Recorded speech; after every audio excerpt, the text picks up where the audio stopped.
stuff. This is my absolute number one favorite topic to talk about. Today, we are going to be going into mindset development. So this is going to be our mindset we're going to call it our mindset blueprint. And this is something that I've developed over really the last 4 or 5 years. And if you guys are a long time listener to the podcast, or you guys have been around the friendship community for quite a while, let me get my everything situated here so I can look at you. If you guys have been around for a while, you guys have probably heard a lot of the stuff we're going to talk about today, but I am going to try to give some resource information as well as goals that we are trying to achieve as we kind of progress along the levels of mindset. And so, for you guys who maybe aren't familiar, you guys are watching from the outside, thank you guys very much for tuning into the Friendship Show today. We're going to be talking a lot about this concept here, which is the friendship pyramid. Well, where are we going? There we go. All right. So the friendship pyramid. Good morning, Daniel. Great to see you today. My comments are working, so we might be able to get some dialogue today. So awesome. So this is the foundation of the friendship pyramid. So the friendship pyramid is something that Grant Chrisman, my co-owner, and myself created a few years back, and it's an extrapolation across a couple of different other types of health and fitness pyramids that you guys will see. And we put mental on the bottom for a very specific reason, because we believe that people are not able to achieve long-term success in health and fitness without improving their mental game and without being in the good mental place to achieve those goals. We're going to talk a lot about why today. And I think of, health and fitness a lot like I think about personal finance or, just general sort of, your own family's financial picture in terms of health. And what we think about is if you guys are talking about an investor, you can't judge somebody's, financial acuity based off of 5 years. Like they could win the lottery, they could come up with some incredible app and fall ass backwards into $100 million. But if they don't have good financial habits, we know what happens in those situations. They just piss away the $100 million and they're back to square one, because they never built up the good financial habits to learn how to handle that money appropriately. And the same thing is true when it comes to health and fitness. We can't judge somebody's health and fitness. You can't have a good 3 or 4 years in health and fitness and be like, oh yeah, I'm a super fit person because 6 years ago, I used to be in great shape. It is a long-term gain where you have to be sort of viewed on this 30-year spectrum, and all of the choices that you make, all of the decisions that you kind of accumulate create this compound effect, and we're either compounding positively or we're compounding negatively. And your mental place, your decisions, your attitude, your mood, your focus, all of these things are going to play into each of the decisions for nutrition, for your movement, for your conditioning, for your sport, for your support, for your community, for all the different things in your life. Everything stems back to being in the good and right mental place to make the correct decisions. So that's how we view things, right? I don't care about, it's just oh yeah, well, I've run, 6 marathons in the last 5 years. I want to see how that plays out on a 20-year timeline, on a 30-year timeline. Is that what's best for you? Can you are you going to have to get knee surgery and back surgery or hip surgery because of the damage that we've done to ourselves during that time?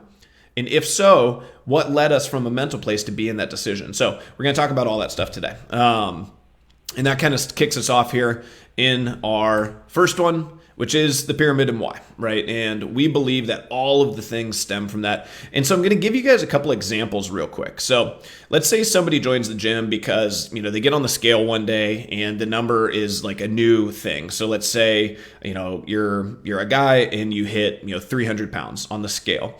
And just in your head, that number, that's a thing. And you're just oh man. All right, that now has a different view of myself. I start to view myself through a different lens. That affects my confidence. And if we start to come into a gym and we're not in the right mental place to do that, and we're focusing on sort of that arbitrary number on the scale, well, then we're going to be coming in for an outcome rather than fixing the processes that got us there. And what we see a lot of times is when people come in under those guises, they have a lot of language that is self-depreciating, or it's hard on themselves. It's a lot of "I suck at this," or I'm so out of shape. And they really tend to focus so much on kind of where they are and the outcome that they're seeking to pursue, rather than focusing on the process that got them there and the habits that they need to fix, and becoming more of a process-oriented person. So somebody working on their mindset in that position, they're going to take accountability. And we see this every now and again. You'll see somebody come in that goes, it took me 15 years to make, it's 15 years of bad decisions accumulated that got me to this new weight. And so I know that I've got to fix all of those habits, and I've got to go, buckle down and do the hard work. And that hard work is just in and of itself going to have value, right? They celebrate things that are going to be more process driven. So they celebrate things like consistency. How often do I come in the gym?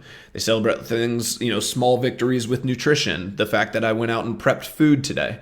And so they focus on just fixing these small habits, knowing that if they are able to celebrate the fact that they are pushing off that short-term gratification for long-term gain, if they can learn to build an appreciation for that, then over time they will naturally it'll become a byproduct.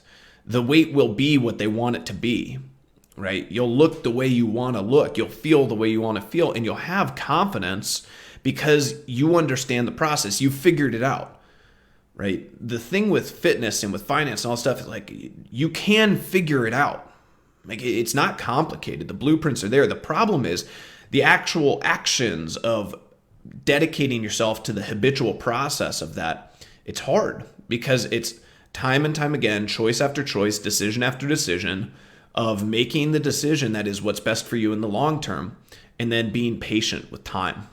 And so these are all reasons why mindset are just super important. And so hopefully I don't have to talk about that too much. If you guys aren't at a place where you're open-minded to even being able to, think about working on your mindset, or, you're maybe closed-minded to, it's just a bunch of like foofy stuff and blah, blah, blah. And like people who do that, like, that's just weird. Like, I'm not into that. Why are people so motivated to work on themselves? Like, if you guys are in that boat yet, that's fine. Absolutely. I highly recommend tuning out and just continuing to go through, those, the days, lives, and the months, and everything will pass quickly. At a certain point, my assumption, at least in my experience, is going to be that you will wake up one day and have this moment where you wonder, like, is there more? Like, what else is there? What am I doing? Like, you're going to have sort of these midlife crisis moments where you wake up and you're just like, you're not super dialed in, you're not super happy, you're in these positions where you don't know what you're doing because you haven't sat down and thought about the process of how you can be a consistently happy individual, how you can be surrounded by consistently happy other people, how you can not have to worry about health, fitness, finance, any of these things that really plague people mentally. And you haven't sat down and created your own system yet. And then that'll be the time where hopefully you build and gain that motivation to do that. Okay. So our goal for today is to think about how we're going to cut through sort of the guides and the blueprints and all this stuff. And we're going to work on A today, which is gathering data. And so the first step in working on your own mindset is starting to gather data from resources, people in your life who are influential, who you aspire to be more like, or this might even be something like, I see these, I see like Warren Buffett. Let's just take it. We're just going to stay with the finance realm. He is an aspirational figure to a lot of people. So I'm just going to study what are the things that he does that, maybe I want to aspire more to. And you're just going to gather data on what is his morning routine. What are things that he does every day? What are decisions that he makes every day that are things that I want to emulate? And you're going to gather data from all these different resources, different walks of life. You're going to look at elite level athletes, elite level intelligence, elite level entrepreneurs, business people, elite level people in your field who are, leading the way, coming up with new things, creatives, right? All of this stuff. So that's who you're going to sort of gather data from. And that's all input. And from there, then what we need to think about is what of that data is something that I can commit to, something that I want to commit to, that I have a passion to commit to, And what if that is stuff that I just know I'm not going to do, right?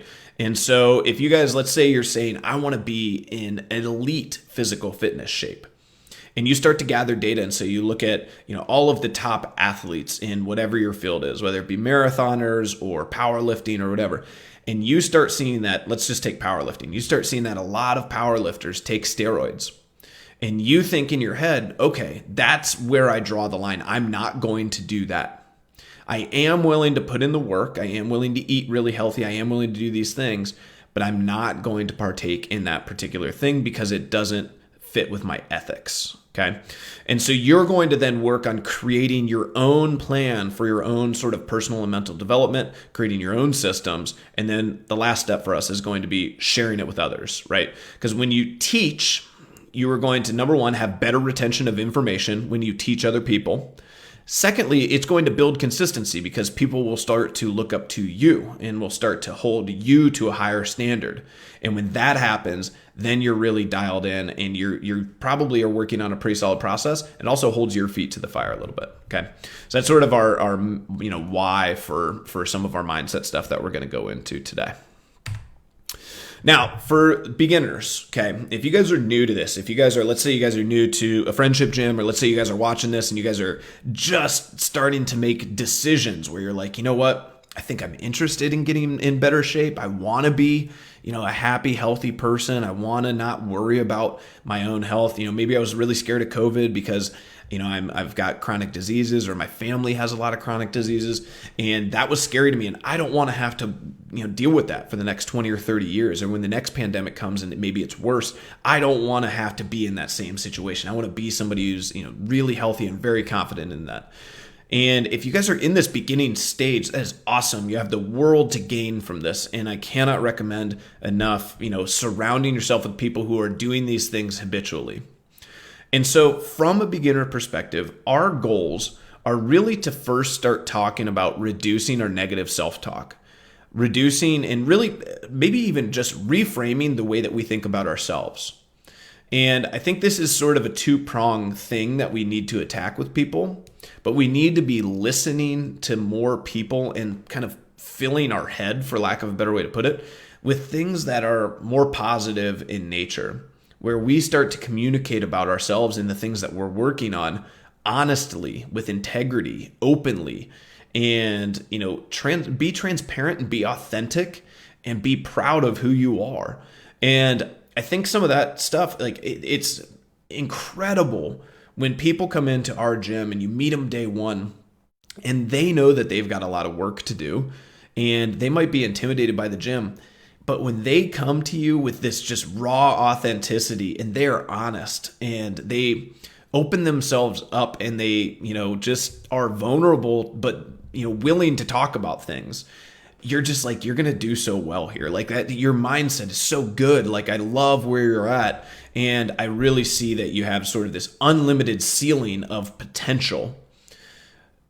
But if we're in that boat where we're sort of blocked off and we're not willing and open to talk about, our lifestyle stuff that we've maybe been doing wrong, or the things, we're not open-minded to just having somebody maybe instruct or give opinions or, offer help. If we're not there yet, that's fine. But this is your goal as a beginner, is to start working on sort of that internal self-talk, how you think about yourself, how you talk about yourself to other people, how openly can you, tell somebody about your insecurities and the things that really bother you, right? And like I was just telling today, so I'm getting my car detailed by Pat, Stryker Auto, shout out small business representation. And so I gave my car to him, but I was super self-conscious because I typically will bite my fingernails. And when I bite my fingernails, sometimes I throw them just, underneath my seat in the car. And that's one of those things. It's like, so I was super self-conscious about that. So before I gave my car to Pat, I go in and gave it a little vacuum to get up all of my little fingernails, because that's a little thing with me. And it's like, okay, but I'm open and honest and I will share that with you. And if you guys know Maria, my wife, she is even on a far deeper scale than me, open, honest, and nobody in the world has ever met Maria and said that she is not the most authentically beautiful person. She's going to tell you, she sort of has like diarrhea of the mouth, but she's so authentic and it's so lovable to be around. And that's something that she's rubbed up off on me about, is just sharing your vulnerabilities, sharing the stuff that you're afraid to share with other people, and being okay with the fact that people will still love you even though you've got these little weird things about you, right? And if those weird things are like negative healthy habits, then it's good to know that stuff and be able to talk about it openly so that we can start to create and build positive change. The second is to convert to a process focus. And this is really, really, really hard. Our society fights against you with this tooth and nail. Every advertisement you see, every little language is take the pill, get the fix. Take the pill, get the fix. Do this, get rich quick, get rich now, do this now, blah, blah, blah, blah, blah. Everybody is fighting constantly against this grip of the quick gratification. And we have to release ourselves from that. You have to be able to spot that and call bullshit quickly and move on. If somebody's selling you a quick fix, if somebody is telling you you're going to, lose this weight in this amount of days and these things, like, we can do that. So this is the thing. So here's how we operate as a gym. Is we might do something to kind of get you in the door. So we might do like a sale to say, hey, listen, we're gonna do this for 60 days. But when we sit down and talk to you about the 60 days, we're going to try to get you to work on your nutritional habits, your mental game for the long run, and we're going to teach you the way to exercise appropriately so that over the next 50 years, you're going to know how to squat properly. You're going to know how to lunge properly. You're going to know what a healthy day of eating looks like. You're going to know what protein, fats, and carbs are. You know how many protein, fats, and carbs you should be having. You're going to start to work and understand a little bit and have a small introduction on how you can slowly start to work on improving your mindset, being a happier and healthier person. And even though the initial thought was like 60 days, right? Well, it's a 60 days of like this sort of big like push, almost like an educational opportunity in 60 days to sort of start the ball rolling. And then what we want to see is at the end of 60 days, were you able to make a meaningful change in any of those areas? And if so, that's fantastic. But if you get people that are like, hey, listen, we're going to do these workouts, we're going to eat this crash diet, we're going to lose 20 pounds in 20 days, and there's nothing beyond that. There's no purpose beyond that. They're just lying to you. And they're not actually there to help you. And this is the thing that's so scary, is this is across all healthcare, is there's so many, and doctors, there's great doctors out there, there's terrible doctors out there, but they are set behind the 8 ball because they don't get enough time to really help people. And that's just a byproduct of our healthcare situation right now.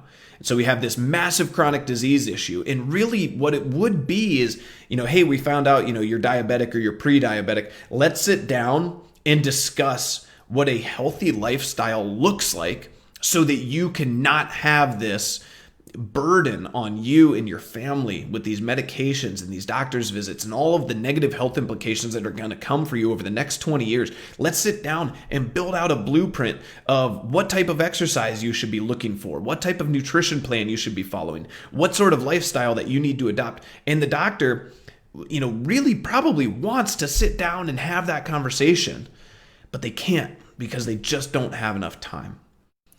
And so what they can do is prescribe the insulin, prescribe the things that are going to help you. And they can maybe tell you need to start exercising. You need to start eating a little healthier. And they can tell you those things. But then for most people, it stops there. And so we have to get to a point where we start that conversation. We start to move things upward so that people have an understanding of that plan. And we get away from that kind of quick pill fix. And so what we want instead is we want to focus on what are the choices, what are the compound decisions that we make every day, the little things, right? If we sit up on our phone until we go to bed at night, and every night we lose a half hour or 45 minutes of sleep. The first thing we do, we wake up in the morning, we grab our phone and we go right into work and we start answering emails. And, we lose a little bit of those positive health things that might have a major implication on our happiness for the rest of the day. And right there, that compound decision made every day, day over 10 years, 3,650 days, that is a major habit that is going to steal sleep from you. It's going to steal happiness from you. It's going to steal health from you. It's taking away opportunities. And that compounded over time is going to have a major negative effect on everything, on weight, health, blood tests, fitness, performance, everything, right? So those little implications of understanding that everything is a part of the process. Every choice, every decision is an opportunity to get better or an opportunity to stay the same or get worse, which I look at as the same thing. If you're staying the same, you're basically getting worse. So as we start looking at this, the last thing that we want to do in the beginner stage is start to begin our language building opportunities for reframing. So opportunity is a big word, right? That's something that is a process of beginner reframing, is looking at everything as an opportunity rather than looking at things as an obligation or, oh, I have to go get my workout today. It's so much more of, I'm so excited at the opportunity for this workout today because I'm not good at this thing, and I know that leaves a lot of low-hanging fruit for me to improve on. That's free strength, that's free cardio, that's stuff that I know that I'm going to have an opportunity to get better at. And that is super low-hanging fruit to make me better internally and to make me a stronger mental person, right? So that reframing language is super important, and we have to start filling our head with more reframing language, more situations, more things that require us to struggle so that we have to reframe it. So let's say like I program, the hardest, most mentally challenging workout in the world. It's like, Airdyne sprints and sled pushes and, I don't know, like a bunch of heavy front squats or something, or heavy thrusters, right? So we program that as a workout, and immediately in your head, you have the opportunity to be like, oh gosh, like that's really hard. I hate sled pushes. I'm terrible at the Echo bikes. I'm just not going to come today. And you can see how right there, because we did not have the right language, because in our heads, we allowed the weakness, the sort of end game focus of the outcome, rather than sticking to the reframing process of the opportunity, then we lose, right? We get weaker, we get worse because of that. So we have to always be working on building our reframing language, and we have to constantly be hearing all day, every day, that reframing process. It's super, super important for us to hear thousands and thousands of iterations of other people and other opportunities for reframing. How do people reframe? So this is the beginner stage. So Daily Stoic and Justin Sua are two great resources. Daily Stoic is maybe a 2 to 5 minute read every day. Justin Sua is a 2 to 5 minute podcast every day. We're talking about maybe 4 to 10 minutes tops daily. And if you can't spend 10 minutes a day working on your own mental acuity, your own health and happiness, then you need to completely rethink your entire life. Because that is such a low bar, low barrier of entry. And I guarantee you that if you're sitting there and you're like, well, 10 minutes a day, I don't know if I'm going to do that. It's like, well, let's pull up your phone. Let's go to screen time and let's look at the apps that you spend way more than 10 minutes a day on. And so again, this goes back to our original conversation. If you have to be ready for it, and if you're not ready for it yet, then my guess is it's just a matter of time until you need it in the future. Or you're just going to sort of resign yourself to living a life where maybe we take antidepressants, or we're not going to be super, happy, or we're frustrated all the time. We don't like our jobs. We bitch. We become a complainer. And that is a process then where I would tell you like, hey, let's start working on our reframing, right? That's how we fix this. So this is our beginner goals, right? And there's not necessarily a time or a place that I would say like you move from beginner to advanced, but once you start seeing intermediate, you guys will start to see sort of what that process will look like. So if we can commit to Daily Stoic, they do 365 days. So you can buy the book and you can just start and then start reading that every day. And then Justin Sua podcast, shoot, and you can even just start on episode 1. I think he's got 1,200 episodes in right now. So you just start on episode 1, and next day you do episode 2, so on and so forth. Okay, that's a great way to start. Now into intermediate zone. Okay, this is where a lot of people sit. This is probably where the majority of you guys are right now. And this is the biggest thing, the biggest goal of this is to start recognizing when we are in a downward spiral. And a downward spiral is anytime that we start to get, angry, frustrated, jealous, short-tempered, any of those things. When we feel that, having a very acute sense that you're starting to feel that way, taking a moment, taking a breath to pause, relax for a second, and see if you can understand how you are complicit in your own frustration or anger or jealousy. What have you done? What are the choices that you have made? What are the things that you control that have led you to that situation to make you feel that certain way? And if you guys are, if we take this to like a work setting, if you guys have a boss, right? And you're really frustrated at the way your boss is handling X and Y and Z, right? Let's say, they're jumping all over you for some, report that was late, whatever it might be. How can you reframe that frustration, that anger that you're feeling towards your boss, and understand the decision or the choices that you made that led your boss to being mad or angry at you? And what could you have done differently? What are the choices and decisions that you could have done better or that you could have done differently to have a different outcome so that your boss and you weren't at odds, right? And understanding that and taking the control, taking the ownership of those things is a huge component to mindset development anyway. And understanding that the only things that you can control are your own choices and decision-making processes. And so we have to recognize when we're in a downward spiral that we are complicit in that downward spiral because it's your life, which means that you are complicit in it in some way. And then you have to start addressing the fact that you made a choice or a series of choices that led to that downward spiral. And you have to start working on correcting them. So that might just be like, I took the job, right? Or I don't communicate effectively with my bosses, or I don't communicate effectively with the other people at work, or, whatever the issue might be, but taking accountability for it on your own. The second is addressing those downward spirals within a systematic framework. So a little bit of what we were talking about there, but taking some time out every day to pay attention to where you're at mentally. And this is where, meditation can come in, is really what I think of as meditation is we take dedicated time, we take dedicated effort and energy in some sort of daily routine so that we can be in tune with those downward spirals, our own attitude, our own frustrations, our own anger, so that we take those moments and then we can start to reframe them. But we do that systematically. We do that as a part of a process. We do that with something that is organized daily or multiple times a week, where we can count on that to help us. That's a big difference there. So this is where intermediate starts to really come in, and that's a challenging goal for people to meet those first two. Building the habit, right, is again staying consistent with the reading, the podcasts, the things that we are, listening to, the input that we are taking, but also staying consistent with our output as well. And then the biggest one, this is the output, is practicing the language with other people.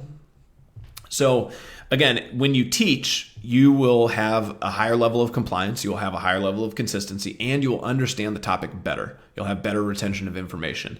So one of the best ways, if you guys have never done this before, one of the best ways to see if you understand or understood a podcast or a book is immediately when you're done, start talking about it with other people. Start teaching other people what it's about. And if you guys have ever seen a bunch of shows, let's say you guys have a Netflix show that you really, really like and you're trying to recommend it to somebody. And it's like, okay, how well can you sell this? How quickly can you create a synopsis of, what the show is about? And as soon as you are able to do that, and the better you're able to retain the information, the better you're able to sell it to that person, the more you understood what you watched. Right. And it's pretty easy with a Netflix show or movie. But when you start talking about maybe more complex subjects like meditations or some of the focus 3 information or some of those things, some of that stuff might be a little bit harder for you to teach others and to help them implement. Okay. So our resources for this are the big 3. So Ryan Holiday's book, highly recommend those. These are both reads and rereads. So Ego is the Enemy, Stillness is the Key, Obstacle is the Way. 3 fantastic books, and each one really, I think, kind of touches and discusses a little bit of different, downward spirals that people frequently fall into, and then how to address those and why to address those. He's just a really good author. He makes the reads pretty easy. Never heard somebody read those and not have glowing reviews and feel like it was a major positive benefit in their life. So I highly recommend there. He also has a podcast and YouTube channel, which are both pretty good. Focus 3 guys I really like, Tim Kite. And then he was working with Ohio State's football team and Urban Meyer, who wrote Above the Line. And so a lot of the language from Above the Line this was my initial foray. So this was my beginner, was reading Above the Line, was like the very first step that I took sort of in this journey years ago. And the Focus 3 guys are going to have a lot of the same language. And so, this is the BCD, Blame, Complain, Defend group. And these are the guys who really sort of tried to, create a language around mindset development training. And so really, really good stuff. And I enjoy it. They're very easy to listen to. I've found some of their initial podcasts are maybe better. I haven't listened to it a lot recently. I really enjoyed some of their initial podcasts, but really, really good stuff there. Atomic Habits is another one that I didn't put on here. I don't know why I put resources as beginner habits. Maybe I meant Atomic Habits on that one. The intermediate one is still maintaining these ones. So the Daily Stoic and Justin Sua.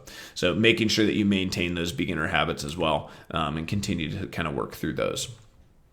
And then as we move into our advanced, really the advanced is not only recognition of our downward spirals, but quickly reversing course. So that means that we're able to have like the worst morning of all time. But in our system at noon every day, we have a 20 or 30 minute meditation practice. And coming out of that meditation practice, you can completely turn your entire day around and turn it into a positive situation and take action in the afternoon on the things or the decisions, the choices that you made that led to that downward spiral, and start to fix things. So not only do you not linger in anger and frustration, not only do you never slip into blaming and complaining and defending people, but you quickly reverse the trends and you immediately work to solutions. And so because your processes are so strong, you don't linger in these negative mindset spaces. Rather, you quickly adjust course into making it into a huge positive. And that's like the ultimate goal. That's what we're trying to work on here generally, is conflict resolution within our lives. And so from a family perspective, like you and your family are always dialed in, you're always connecting well, you're always on the same page. And if you're not, you quickly reverse course there. It's not something that lingers for weeks or months, not something that we let go down the path of permanent damage. There is no coming back from those things. Consistency in our mood and attitude, and this is again the same thing, is we don't linger too far in those negative spaces and we're always very even keel.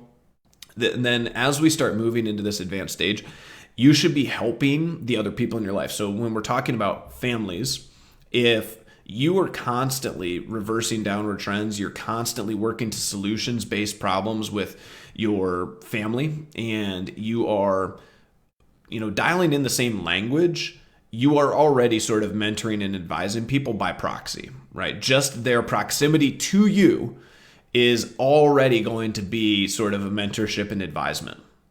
Now, the other piece of this too is to start looking at maybe coworkers or people in your maybe just slightly extended range who are struggling for whatever reason, right? Maybe they're going through a breakup or a divorce. Maybe they have a bunch of small kids and they're struggling a little bit with sort of their identity in and around that. Maybe they've been not taking care of themselves and they're starting to struggle physically and mentally. This is where, starting to have some deeper level conversations and helping that person reframe and work on their language. This is where your impact can start to become larger. So again, I always like to think about stuff. It's like, it's not really about it's not always about us. It is about us to a point. And like what I kind of always told people is like, if fitness is just about getting a six pack to you, well, I can tell you that once you get a six pack, it's okay, what else, right? And what I've found is it's a lot more fun to help other people get six packs. It's a lot more fun to show other people the ways that you can do this to start to achieve these other goals that they have. And when you do that, you get to share in some of those really fun and exciting, goal setting times with other people. And then you build and grow a tighter bond with those people. And that makes your life very fulfilling. If the stuff is just about you and your own place, it does have to start there. Because you can't just be a train wreck of emotions and be mentoring people. That doesn't really work. And so we sort of have to start working on old number one first. But then once we've got old number one sort of figured out, then we want to start working on helping other people, adopt some of those same practices that we found beneficial in our lives. And then a ready state of reframing. So reframing should happen almost subconsciously here, right? So it just is when you hear input, it is automatically reframed before it becomes output or before it even affects you. And that's, again, these are like the advanced. This is like you're a stoic, for lack of a better way to put it. Our resources here, you want to be able to, make sure that you're through the intermediate and beginner stuff. You can start reading Meditations by Marcus Aurelius and start reading some of the more classic Stoic original readings. So not reading through the lens of Ryan Holiday, but actually reading the original source work of where he found his information. I find Naval Ravikant very enticing in his philosophies also. Now, he does have sort of a tech bias. That's the world. He's sort of a tech finance guy. And so he's interesting to listen to, but I do think that he still puts it through the lens of, you have to be dialed in first. And now he's started to try to pair, he's a multimillionaire. He's, just basically committed his life, I think, to helping other people sort of see some of the systemic issues that are facing, our communities and ourselves mentally and where those breakdowns tend to come in. I also think you can replace Daily Stoic, because at this point you're probably deeper than a year into it, with something like Tribe of Mentors or Tools of Titans, and start to look at that sort of being your daily read or something. Again, I like these daily readers, daily listeners, things that are just quick hits to keep us in the right frame of mind all day long. And so that's sort of our advanced piece. And this is just sort of a very generalistic, very open framework. And what I find is, just like health and fitness, you're going to ebb and flow in being really dialed in with some of these things. And when you're ebbing, right, when you're really, really, really dialed in, and when you're moving the right direction, I should say when you're flowing. I actually don't know. Yeah, ebb's bad, flow's good. I'm pretty sure my mind's, not in a good mental place today. So when you're in that good stage, you just want to make sure that those are the days and the moments where you're really trying to adopt these processes as habits, right? And you're starting to actually think about maybe even writing down your framework. What is really working for you when you're in a great mind space? What are things that you have done? Who are people that you've been around and spent time around? And how have those people positively or negatively impacted that?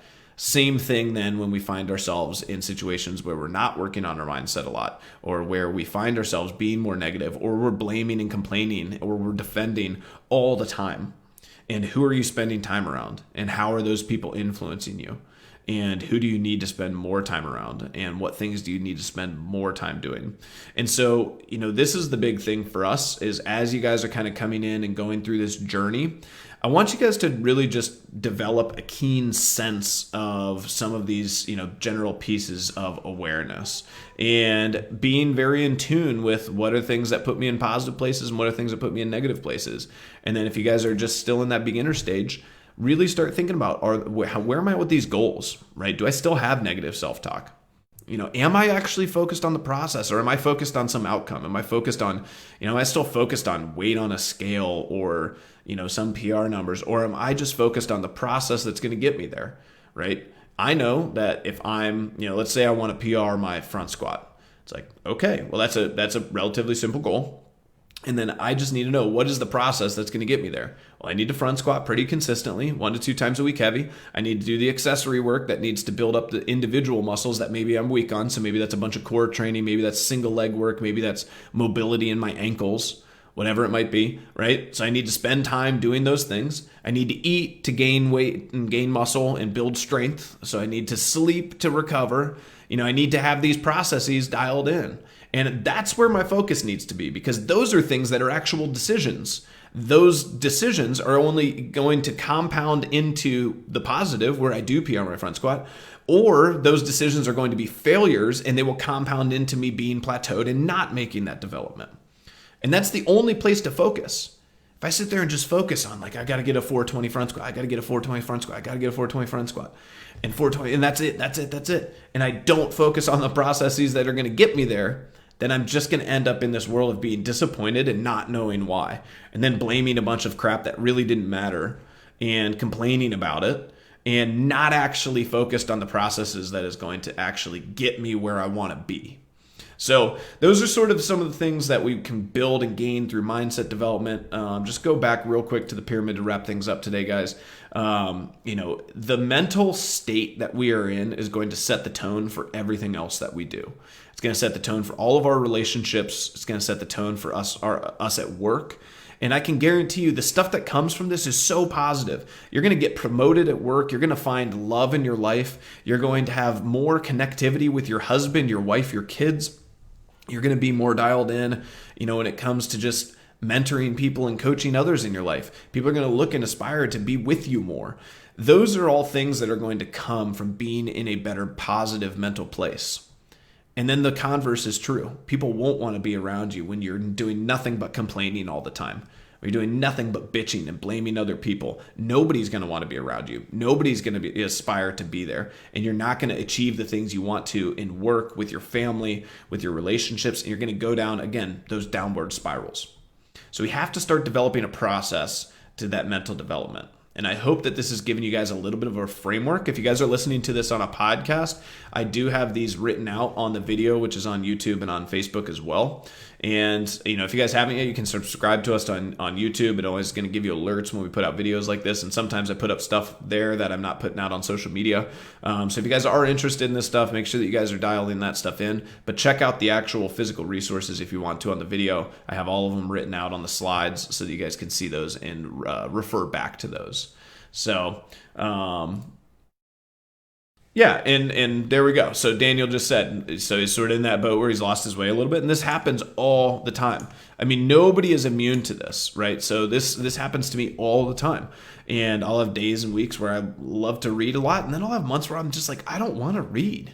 Like I'll listen to podcasts, I'll listen to audiobooks, but I'm just out on reading for a little bit. Or I'll have months where I've just inputted so much where I have this like overload in my head, and it's got to be more output. So I'll maybe go to breakfast, or I'll get coffee with more people, or I'll exchange emails or pick up the phone. I've been, talk to Tom a bunch, talk to different people in my life who are, also trying to work on some of those things. And I know that they are going to be a positive, worthwhile reframer in my head. And they're going to have those conversations with me where I can, have some of that output, and I can work on developing my own thought processes and taking all that input that I had and turning it into something great. So I hope you guys have a fantastic day. Have a great Sunday. Go Browns. Hope we get a W against the Buckeyes of the NFL, the Washington football team. And let's have a great week. See you guys.